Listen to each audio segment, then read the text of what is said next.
Good morning everyone. Welcome to my Filipino adventure.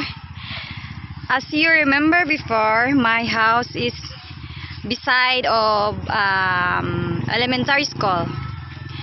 So now is school days is back. So my sister Janice is selling some foods in school canteen. I will give you a show there what kind of food and how much. Mo ka dyan. Padin ka. Nagkamisi lang eh. Tapos nanay mo dito. Sugaw na ga. Tapos nanay mo dito. May video eh. Sige, sige.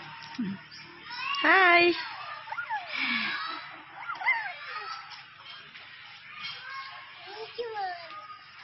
Dylan, come here. Sige si mama ni mama pa. Yes. Dylan, come here. Let's go.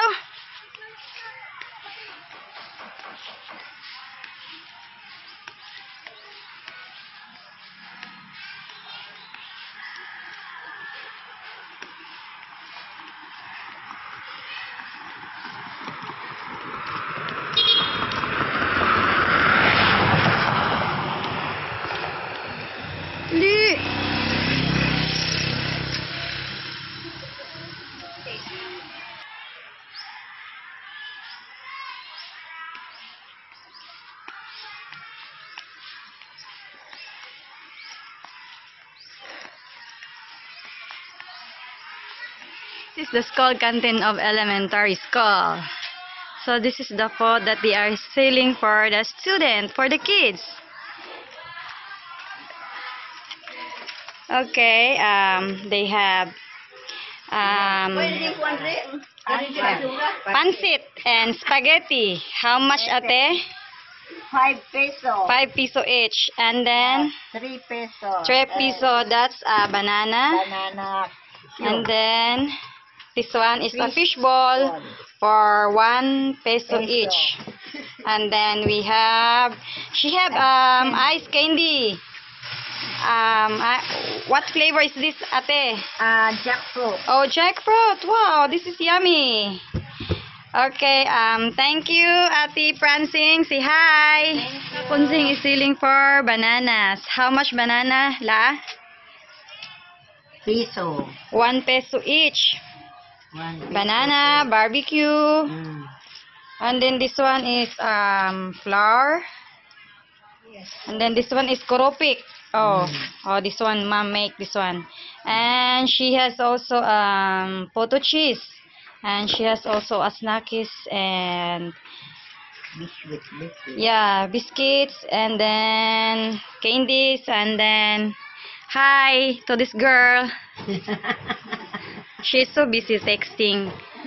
Hello, Janice. Hi. Okay. What's your name?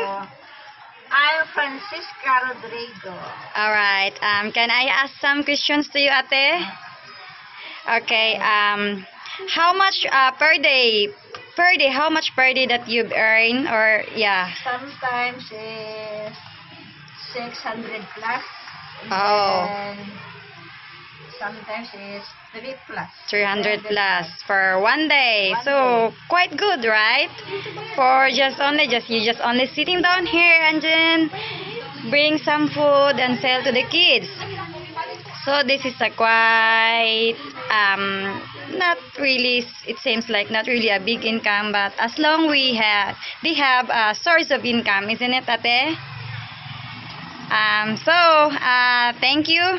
Thank you. Okay, in the other table, they have some snackies and biscuits, fudge bar, and then candies, and then they have hot dog, lumpia.